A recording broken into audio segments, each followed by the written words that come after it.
Ladies and gentlemen, good day and welcome to Britania Industries Limited's earnings conference call for Q4 and financial year 23-24.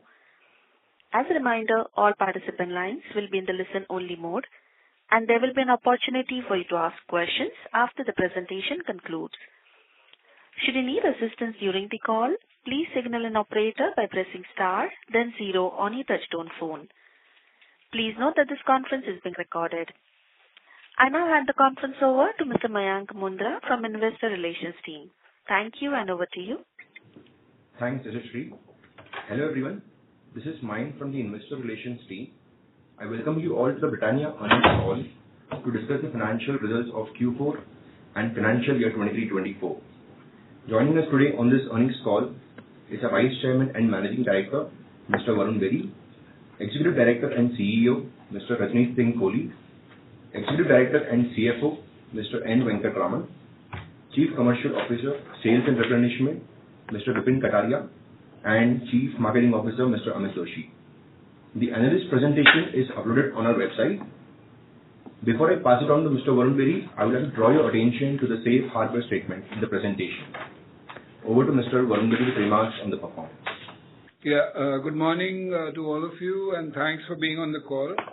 Let me jump into the presentation. So on page 3, the point here, I'm not going to delve much deeper than this, but the point is that India is doing much better than all the other countries from a GDP growth standpoint. However, the only point to be made is that private consumption is down. The GDP numbers are looking good because of the gross fixed capital formation that's happening in the country. However, we are confident that as we go through this year, things will change on the private consumption side as well. Moving on to page 5, this is a performance scorecard for the full year 23-24. So if you look at it, our revenue from operations for this year is 16,546 crores, which is a 4% growth from a revenue perspective. If you look at it from a 1-year perspective, and a 19% growth from a 24-month perspective. Operating profit is a very healthy 17.3%. Which is growing at 10% on a 1-year perspective and 43% on a 2-year perspective. Moving on to the next slide, which is slide number 6, which gives our Q4 performance. Q4 is 4,014 crores in revenue, 3% up on a 12-month growth, and 14% up on a 24-month growth. Operating profit is 17.6%, which is actually higher than the full year number, but down 4% versus last year. Last year, this quarter was a very solid quarter that we'd had. And however, if you look at a 2-year perspective, we are up 42%.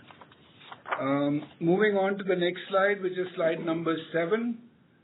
Share numbers are looking much better after we've made the interventions which were required. We had taken price increases, and as the inflation started to die down, there were some pricing interventions which were required, which we made, and as a result of that, our pricing competitiveness has increased, and our share is moving in the right direction once again. Now getting to slide number 8, which is the regular slide that we talk about our strategic pillars.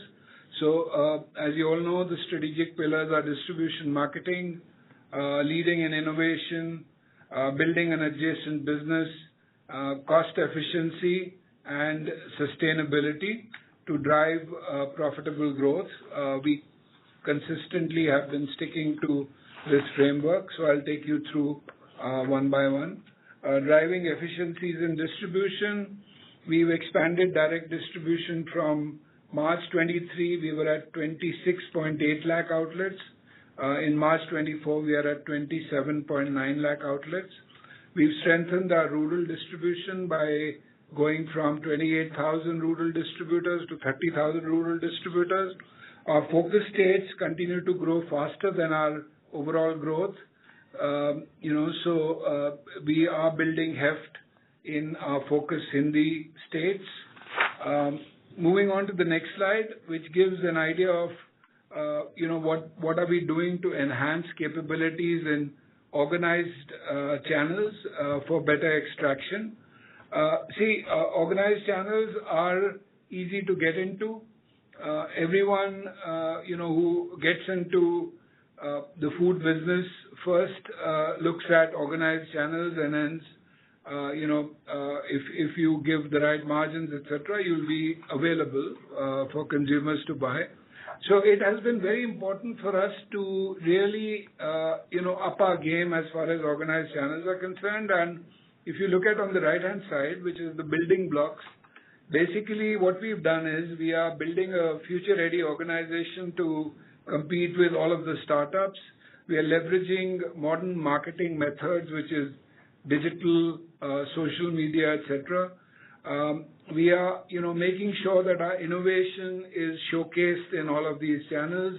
We are also promoting our premium products to make sure that they move faster and are more in front of the consumers, compared to others. Agile supply chain is something that we've moved a lot on this year to make sure that we ensure range and real-time replenishment.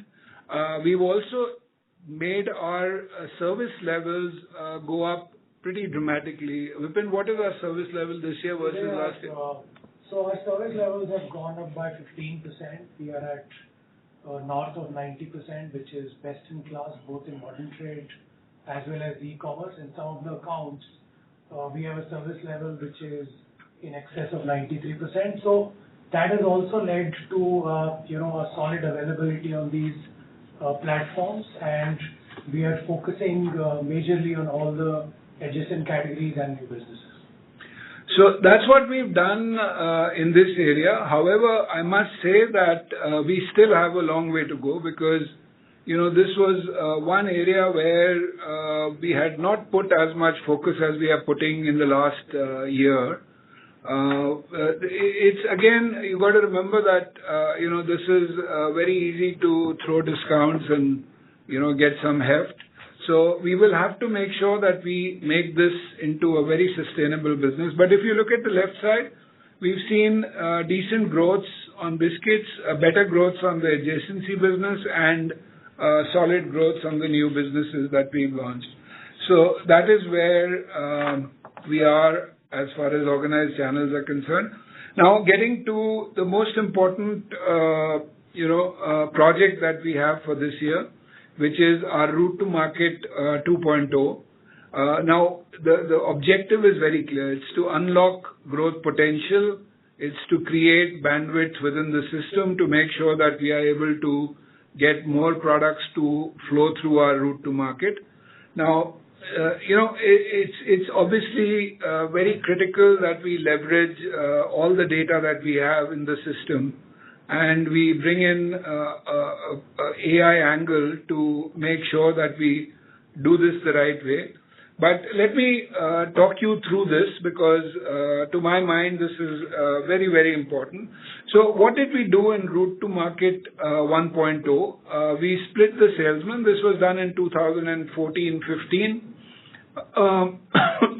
In the top outlets, in the top cities, we split salesmen. We got an extra salesman to sell, a separate set of brands and SKUs.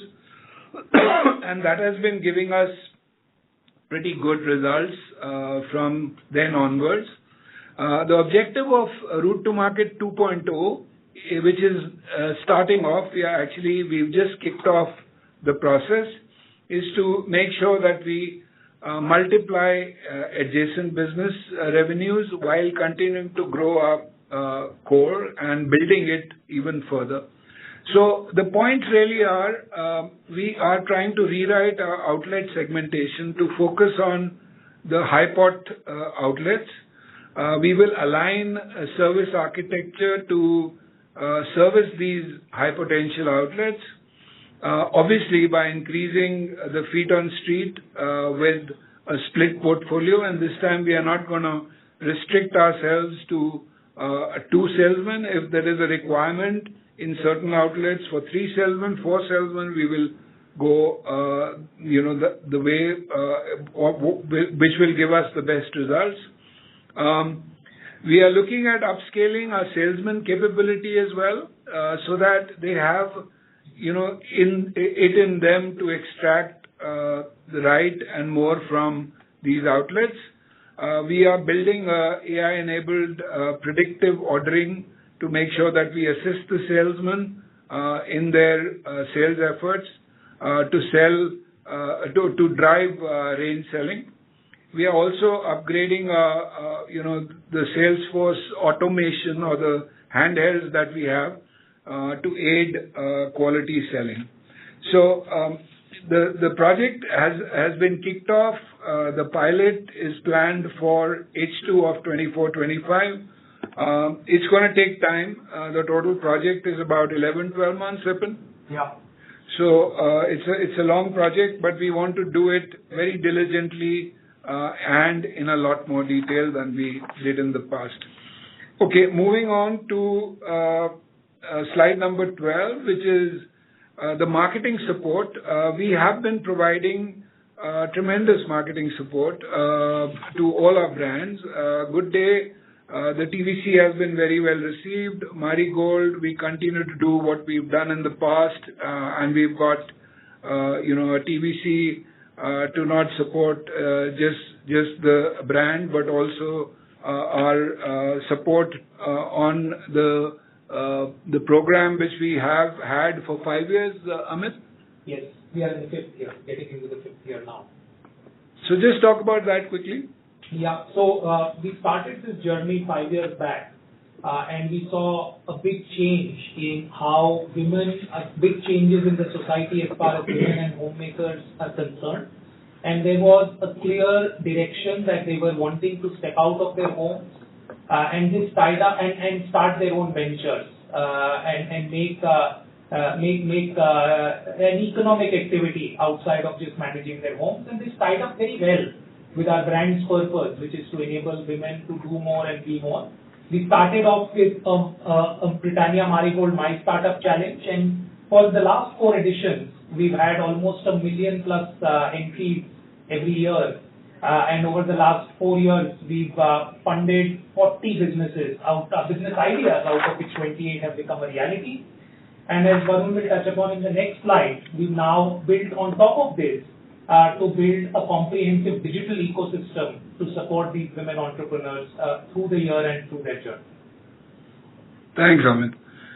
NutriChoice, we are today the only digestive brand which uses atta for our products, and there is no maida in any of the NutriChoice products today. And that's a powerhouse which is doing extremely well. Milk Bikis, we have Ashwin and his own entire family in the TVC, and that's doing very well in the south. And the northern effort is also going well. We have Atta Milk Bikis, which is doing extremely well in the Hindi belt as well. Rusk, it's core communication. And for Winking Cow, we had a very interesting intervention on associating Winking Cow with the Cow Corner in cricket.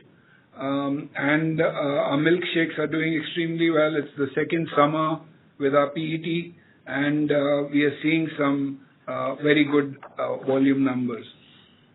Moving on to the next slide, which is slide number 13. Amit, do you want to talk us through this? Yeah, sure. Yeah. Now, we've got the privilege to have a real powerhouse of brands which have gained trust of consumers over decades.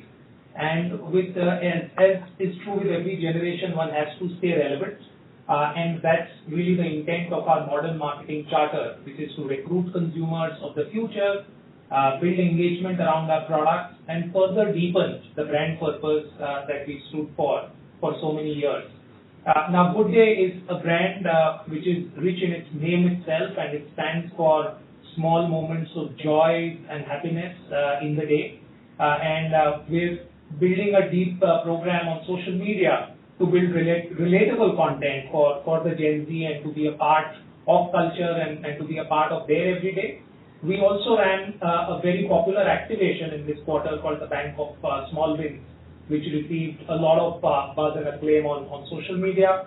I did touch upon how Marigold is engaging with the growing desire of women to start up. And we announced on Women's Day, India's first exclusive online ecosystem for women-run businesses, where women entrepreneurs can come and list their businesses for free and without commission. They can access mentors and also train up to build their businesses in the future. On World Health Day, NutriChoice announced the launch of Nutri Plus, which is a comprehensive health monitoring app with an artificial intelligence-led algorithm at its heart, which simplifies multiple health metrics for Indian consumers into one simplified health score and therefore democratizing health measurement. We also have products that are much loved, and we realize that consumers anyways use our products, whether they are biscuits, cakes, or cheese, in making recipes. And very happy to share that we've announced 2 destinations, one called Britania Snack.Inc. and the second one is Cheese It Up, which is in partnership with the Times of India, which will connect consumers with recipes and therefore build more engagement around their products. Thank you, Amit.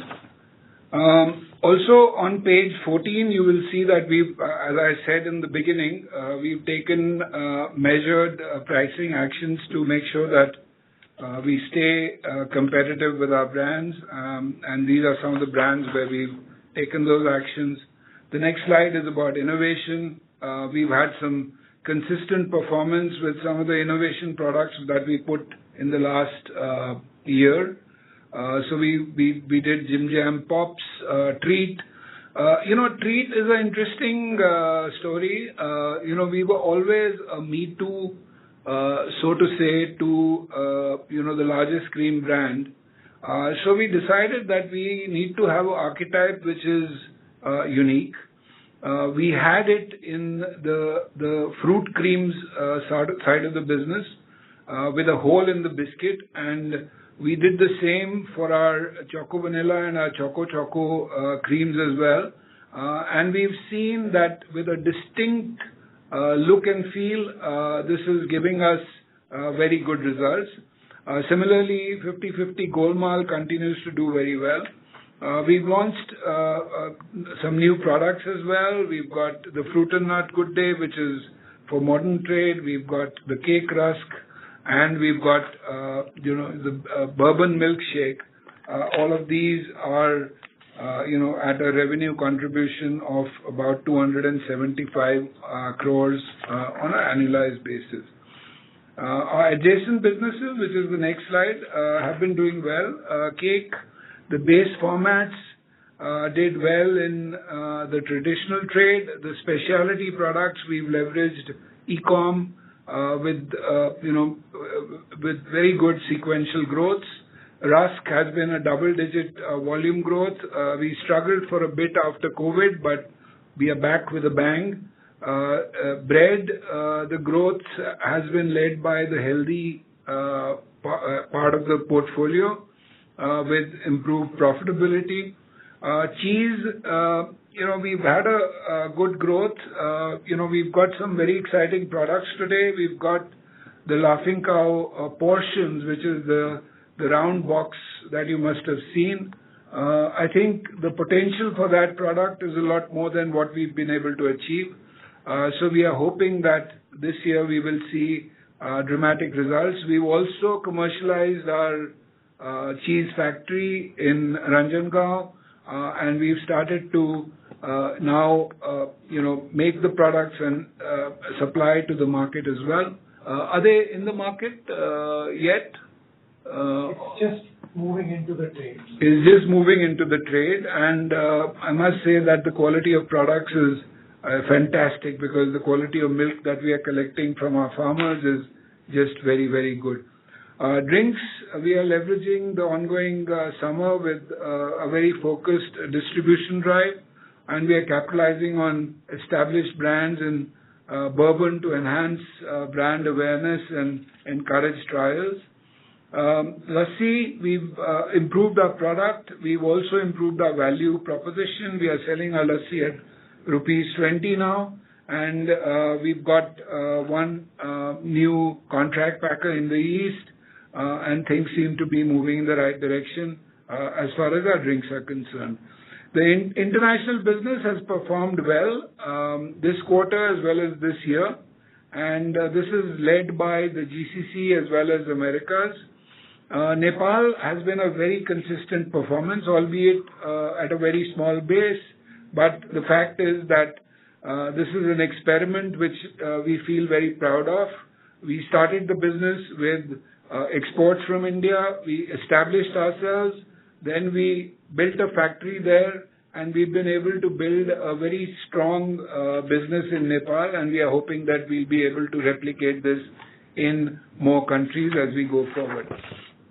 On the cost efficiency side, we've had a very good year. So 23-24 has been 7x of what it was when we started off in 2013.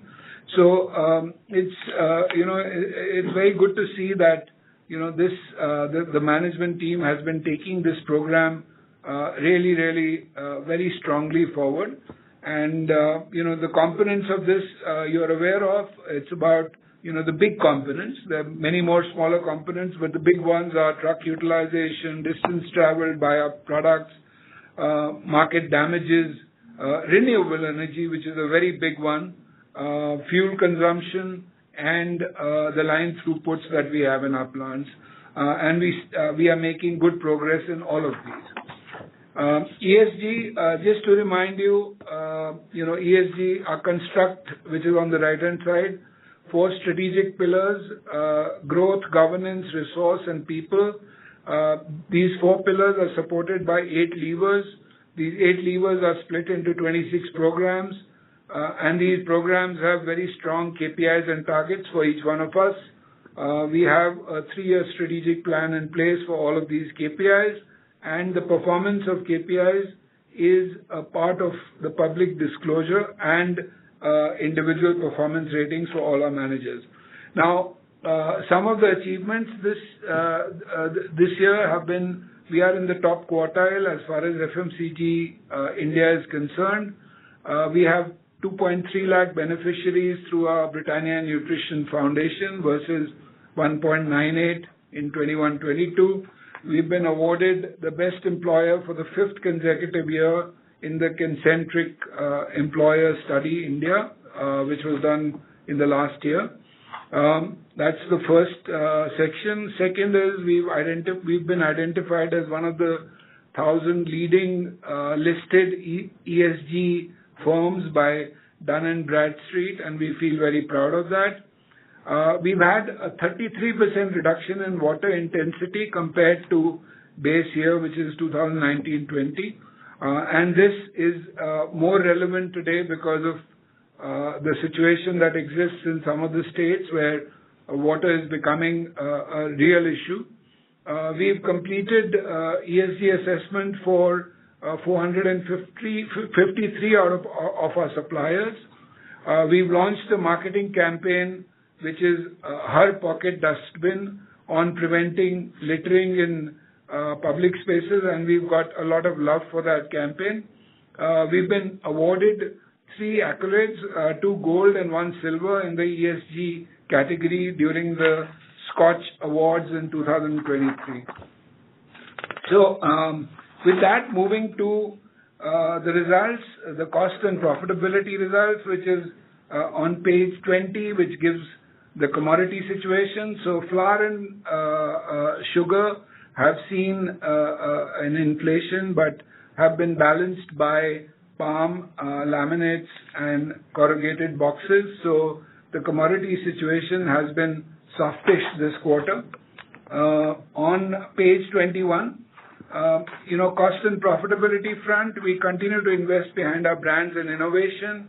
We've measured pricing actions in specific channels, as I've already told you, and we've delivered very solid cost efficiencies across our function. Outlook, we are closely monitoring the commodity situation and assessing what are the actions that we need to take as we go forward. We remain vigilant on the competitive pricing front, and our strategy will be to remain focused on driving market share while sustaining profits. Frankly, we are going to drive top line hard this year. It's tough. The year, how the last year ended will sort of, continue for a few months. But we are hoping that as the monsoons start to come and, the election results come, etc., things will look much better. So we are going to make it, a mission to make sure that we get the top line to grow much faster. On the financial results front, page 23, slide number 23. On a 12-month basis, if you look at our revenue trends, we have grown 4%, right, on a 12-month basis. The same number on 24-month basis is how much? 14%. Is 14? No, that's through the revenue trends slide once again. So on a full year basis, we've grown 4%. If you look at the 24-month growth on a quarter-to-quarter basis, it's 14% for Q4, and the average is what, about 18, 19? 19% for the full year. Operating profit trends, we've grown on our operating profit number by 17.3%, right? And if you look at our operating profits also, they are pretty good. On all the quarters, we've been at a very healthy operating profit number. And the 24-month growths are looking very solid for all of the 4 quarters, 22%, 58%, 52%, and even for the fourth quarter, it's at 42%. Now, going to the the P&L, basically, so if you look at it on a Q4 basis, a 3% growth on net sales and a 14% on 24 months. On a full year basis, 4% and 19%. Operating profit for the quarter, -4%, but 24 months is 42%. Full year, 10% and 43% on 24 months. PBT again, pretty similar, and PAT is also similar on Q4, as well as for the full year as well, right? So, and if you were to look at profit from operations as a percentage of revenue, it's one of the highest that we've ever achieved. So it's at 17.3% this year. Profit before tax is at 17.6%, and PAT is at 12.9%. So healthy numbers, I would say, pretty good performance in the situation that, the top line growths were not happening. However, I would say that the task for us is to make sure that the top line grows much faster as we go forward, and that's what we are going to focus on in this year. With that, we'll open the house for questions. Over to you. Thank you very much. We will now begin the question and answer session. Anyone who wishes to ask a question may press star and 1 on the touchtone telephone. If you wish to remove yourself from the question queue, you may press star and 2. Participants are requested to use handsets while asking a question. In order to ensure that the management is able to answer queries from all participants, kindly restrict to 2 questions at a time. You may join back the queue for follow-up questions. Ladies and gentlemen, we will wait for a moment while the question queue assembles.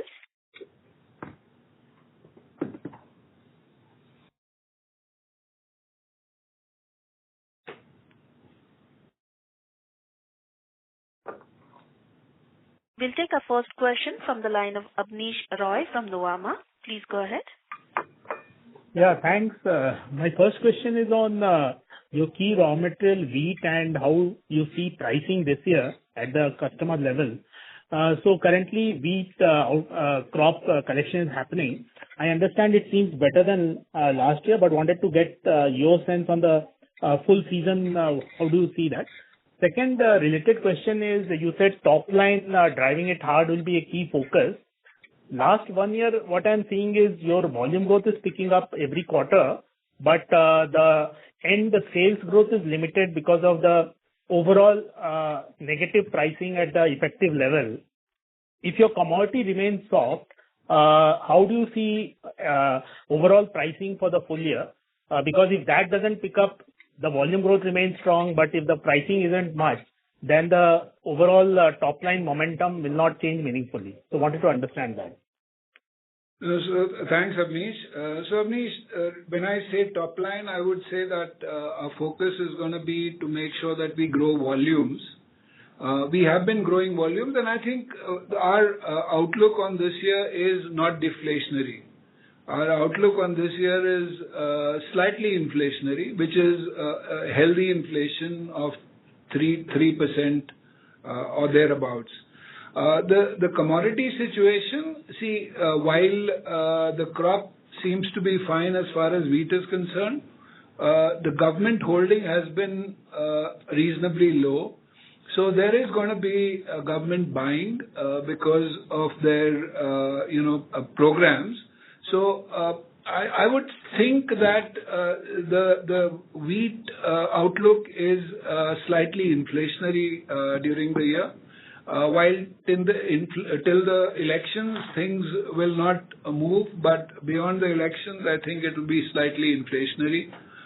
Similarly, sugar crop has not been, a great crop. It's not bad, but it's not, as good as the last year crop. So sugar is also going to be slightly inflationary. So I would say it's going to be a manageable inflation year. And we are making sure that we take whatever interventions that are required to, get to our plan numbers as far as commodity is concerned. So we've started to buy. We've also made sure that we have a full program in place to get the best prices for the commodities that we buy. Does that answer your question? Yes, quite helpful. One related question, Varun, will be on your RTM 2.0. So you have mentioned that this will be pilot project in H2 of FY25, which means FY26 will be the real year in terms of benefits and going ahead after that. So wanted to understand when you are saying a hard focus on growth coming back, FY26, could you talk about in terms of at least some benefits, what could be there? I understood the process. But in terms of KRA for this project for FY26, what could it be? No, so I had put everything on that slide. If there's more detail required, we can chat about that separately, Abneesh. But frankly, the pilot is to make sure that, we are doing this with Bain, as you know. And the process has already started. We just want to make sure that we put all ducks in a row. Then we test it out in a pilot market, and then we roll it out. So you're right about the fact that the full impact will be towards the end of this year. Now, obviously, all of those items that I had listed on that slide are going to be ticked. And with that, obviously, the benefits are going to be that the adjacency businesses will get their time in the sun. We will make sure that, our quality of salesmen is right up there and they are doing range selling and selling more SKUs, and, we have a better presence in all of these high potential outlets. So I think it's all reasonably clear, but if there's anything more that you need, we're very happy to chat with you separately. Thank you. Yeah. We'll take a next question from the line of Avi Mehta from Macquarie. Please go ahead. Hi, sir. Thanks for the opportunity. Sir, I just wanted to ask the adjacencies that you highlighted, the non-biscuits portfolio, what is the current share of sales and more importantly, how do the margins contrast in this portfolio versus the biscuits business? Would you be able to give us a qualitative sense? Yeah. I just wanted to check, sir, that in the non-biscuits portfolio, what is the revenue salience right now? And could you give us a sense on how do the margins stack up versus the biscuits portfolio? Would it be possible? So adjacencies, are you talking about adjacencies? So yeah, the non-biscuits, basically, the adjacencies, yes, sir. It's about 25%. And sir, would you give us some qualitative sense on how the margins would be for this segment? Is this better than biscuits, similar, slightly lower? Any sense over here, sir? Average would be maybe slightly better. The gross margins. The net margins will not be, but the gross margins will be slightly better.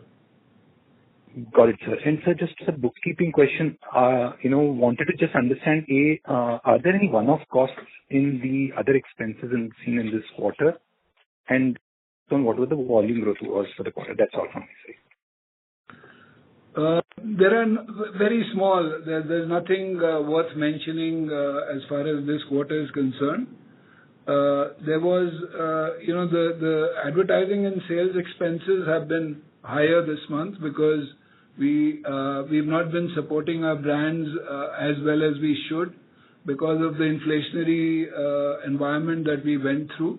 So I think overall situation is that we are now getting back to a normal way of doing business. It's not like, what we've seen in the last 2 years. Thank you. We have our next question from the line of Latika Chopra from JP Morgan. Please go ahead. Hi, thanks for the opportunity. Varun, let me just begin from what you said. You're looking towards normalized way of running business. For FY24, you had, revenue growth of 4%. Could you split what was the volume growth and the price growth or deflation during FY24? Extending that a bit, you talked about 3% odd inflation that you anticipate in FY25. What is the normalized volume growth expectations given all the interventions, that you are doing in the business? That's the first question. Yeah. So the situation on volume and revenue is for the last year has been they are almost at par, right? So volume and revenue are the same. However, if you look at it by quarter, it's a very different story. So the last quarter, the volume growth is 2 times the revenue growth, right?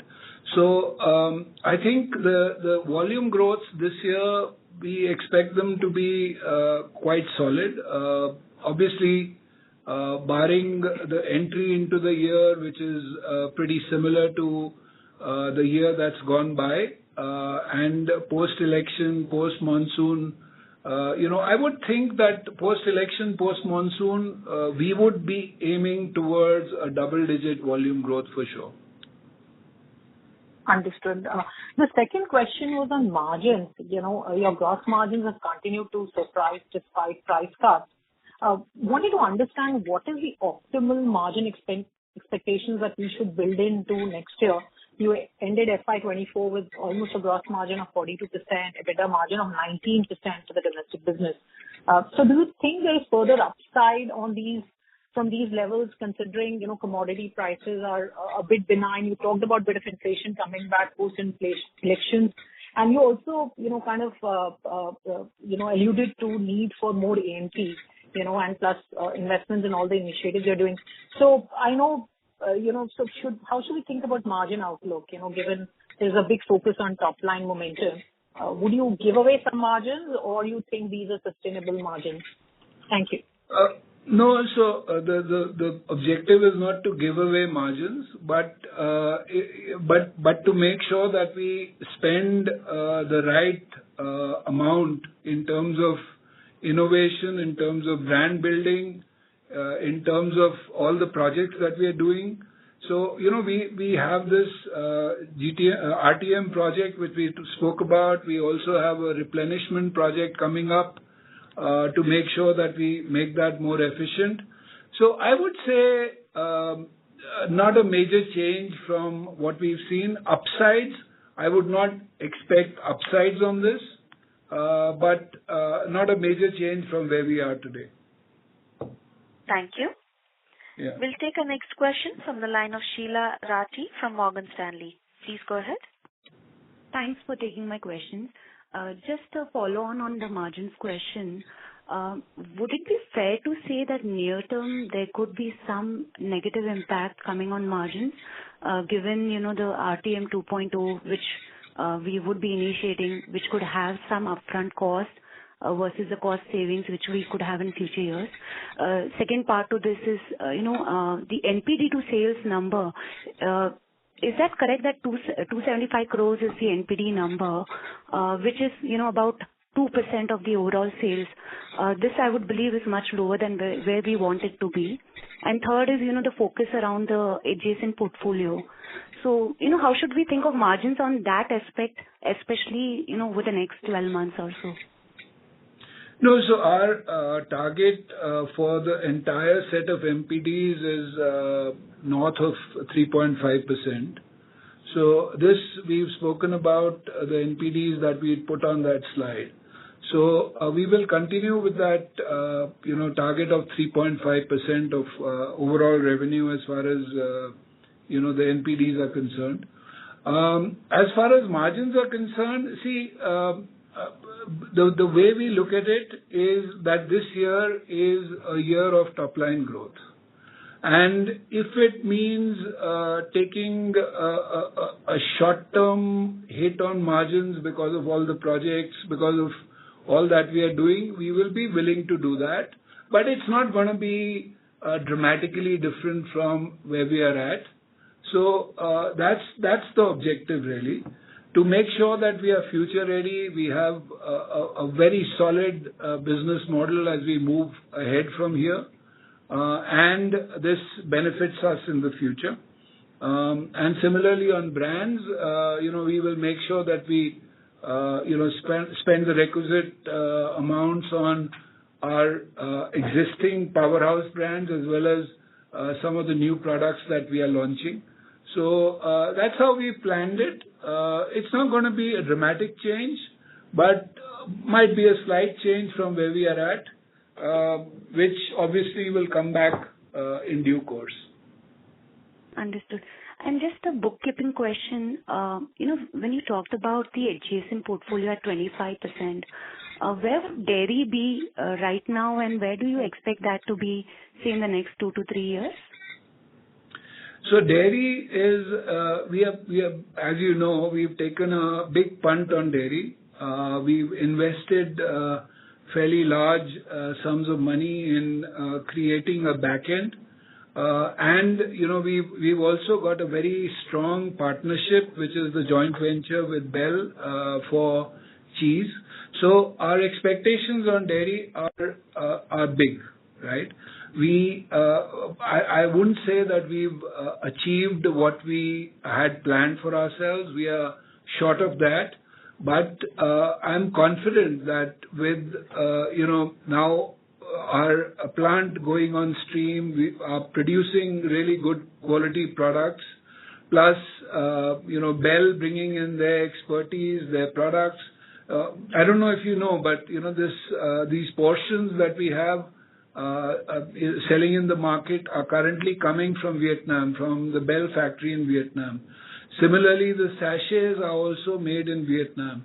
So at some stage, once we get to the threshold on these products, we will start to produce them in the country. That will give us a lot more competitiveness.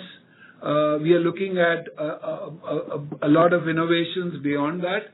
See, till now what's happened is that everyone's been doing the same thing. Everyone's been doing a block, a cube and slices. We are the first ones to, buck the trend on that and bring in products which are very different, right? So we will continue to do that. And the milkshakes have been doing well. we as a company, we are not a soft drink company. So initially we struggled to make sure that we understood, how to deal with a product like this. So I think we are getting there. And despite our inadequacies as far as soft drinks are concerned or milkshakes are concerned, we've done extremely well. Now we are building that expertise within the system. We are also making sure that in this RTM 2.0, we bring that to life as well. So I think the outlook on dairy to me is fairly positive. And we will make sure that we do all that's necessary to, make ourselves very different from all of the others in the marketplace. Thank you. We have a next question from the line of Arnab Mitra from Goldman Sachs. Please go ahead. Yeah, hi, Varun. My first question was, Varun, your focus on growth this year. Do you think it will be driven more by the biscuits portfolio or a big scale-up in the adjacencies? And if adjacencies is a big scale-up, do you think your existing portfolio is good enough, or do you have plans to add more sub-segments to some of these adjacencies that you operate in? Yeah. No, so it's a good question. See, our focus from biscuits can never go away because that's a bulk of our business, and growth on biscuits will always be a very important focus for us. However, the objective really will be that the adjacency business grows at 1.5 times what our biscuit portfolio grows at. And this year, we are not going to do too much more as far as new categories are concerned. If you think about it, we've entered a lot of new categories, and we would want to consolidate our position in those categories and make sure that we build heft in those categories this year. We've got a lot more on our plate as we go forward. We've got a lot more in our funnel, but we will desist from doing that to make sure that we get a very strong sense of growth. And also, till our RTM 2.0 is ready, we don't want to create too much confusion in the sales system. So that's our plan for this year. But if you think about it, we've got a lot more categories to build, which we've launched last year. Thanks so much for that. And my last question was on pricing. Varun, you mentioned this quarter, pricing is probably -3, if I assume volume is double of your revenue. So your comment on a 3% inflation next year, would it be fair to assume it's more back-ended? You would expect first half to still be a deflation and significant pricing in the second half to get to that inflationary outlook for the top line? See, it's not about first half. I think the first quarter is flattish. But as we go forward, post-elections, we will start to see inflation, is my forecast. And I'll be very happy if I'm proven to be wrong. But it seems that post-elections, we will start to see 4% kind of inflation. Thank you. We'll take our next question from the line of Mihir Shah from Nomura. Please go ahead. Thank you for taking my question, sir. So anecdotally, my question is on market share. Anecdotally, the small and regional players seems to be doing well. However, we see that you are also gaining share. Are you also seeing any trend about small and regional players doing better and they have stopped doing better now? Or how should one triangulate this thesis about both small doing better and you also gaining share? Okay, that's a very interesting question. Now, let me give you my point of view on that. See, what happens is that once there's a very large margin that is seen in a category, especially with the market leader, there are a lot more players which come into the country and which start to do that business, right? So, frankly, it's, the point is that that's what happened, right? Post the inflationary environment, when we took a lot of pricing, everyone saw our profits because we declare our profits every quarter, and a lot more competition started to come in, and we started to see them move up in terms of share. However, on delving more into it, we figured out that their share situation was because of their spreading their wings from their core market, because these local players usually come into one state and they are regional players. Then, some of them were spreading their wings into other markets and gaining share. However, it's not easy to do that. Now, you can do that in organized trade, because organized trade, you can throw money and you certainly get facings, but doing it in traditional trade has its own pitfalls, and then you start to get product back, etc., etc. So what we've seen of late is that while people spread their wings, they started to feel the pressure in newer markets, and we've seen these shares stabilize of late. And I think that the trick really is that you've got to keep the profit to a certain level. If you go way over the top, then even a new player can come in and start to bite at your ankles in some way or form. And we've learned it. We are going to make sure that we apply this not just in our biscuits business, but in some of our other businesses like cake and rusk as well. And I think we've done it quite well in bread. The other categories, we'll make sure that we understand how to contain these local players without really, taking a cut on our profits, overall profits. Thank you. Yeah. So that clarifies. Thanks for that. So my second question, actually, I just wanted to borrow your confidence on the volume growth. I believe you said double-digit volume growth is what you're gunning for in FY25, and also there will be some inflation of 3 to 4%.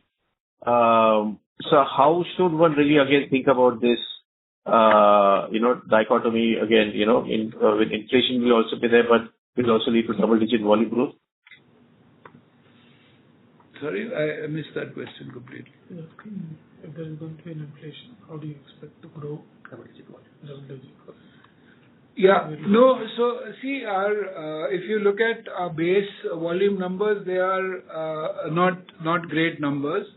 And I do think that the market is ready for getting back to the growth. See, if you think about it, the last decade or so, for most businesses, volume growths have not been where they should have been, right? If you look at the previous decade, that was the decade where volumes, revenues, everything was booming. I think it's time that most consumer businesses now start to see, the positives coming out of the economic growth in the country. I think it's been a little bit of a push and pull, but hopefully this year we will start to see that come back, is my forecast. Thank you. We'll take a next question from the line of Harit Kapoor from Investec. Please go ahead. Yeah, good morning. My first question was on the distribution side. So while you did mention about the RTM 2.0 that you're looking at, how do we kind of think of it for the next, say, 12 to 18 months? Would that project take precedence over expanding, say, direct reach and strengthening rural distribution, or do you believe that this, both will go hand in hand? Just wanted to get your sense on that. No, these will both go hand in hand. This project RTM, that RTM 2.0 that we are talking about, is more at the top end, right? And it's about the high potential outlets getting the right amount of service, the right kind of salesman, the right bouquet of brands and SKUs. And the distribution expansion project is more about, the bottom end of the pyramid, which is about rural distribution. And, even today, our rural presence and our rural share is still lower than our urban presence and urban share. So we cannot take our eye off our rural agenda, and hence both will go hand in hand. So just to slice it into three segments for you. So the top end really is the organized trade, and we have seen pretty good growth in modern trade, e-commerce, as well as the market share increase. The next one are these high-pot outlets, which Varun is talking about. And today, the entire service architecture is obsolete, which we are planning to upgrade, which means that, these high-potential outlets will be able to sell more diverse categories, will be able to give them more service. The third part really is the urban, where there is a massive growth which is happening both from consumption point of view and also outlet addition point of view. So therefore, that's the area where, this entire distribution expansion has to really accelerate. And the fourth is rural. So rural, we are under-leveraged both from market share point of view, numeric distribution point of view. And, the intent there is to keep adding more number of villages, the salient villages, so that we can extract more and more from rural as well. Got it. And just one last question on the organized channel part. What is the share of this organized channel piece for you now? You've shown that all three businesses have done very well in FY24, new adjacent and display. So what's the share of the overall mix now for you? So overall mix, as in you're talking about the contribution of the product, or you're talking about biscuit market share? No, the contribution of modern trade and e-commerce to the overall revenue. Contribution of modern trade and e-com to our overall business is about 15%? Yeah. 15%. So, and it's the e-com part is about 3.5%? Yeah. 3.5 and 12.5 or 12 approximately is the number for this. So, but we see this to grow, but not dramatically. This will go from 15 to 16, maybe 17 as we go forward. And just to remind you, this is our share in this channel is about the same as our share in overall market, and our potential in these channels is a lot more because from innovation standpoint, from the quality of products and the salience of brands, etc., we are much stronger in this channel. So the objective will be to get some traction and move our shares up in this channel. Thank you. We'll take a next question from the line of Kunal Vora from BNP Paribas. Please go ahead. Yeah, thanks for the opportunity. I just needed some data points. So if you can give us a broad split of the adjacent categories in FY24, you mentioned that it contributes about 25%, which is about 40 billion.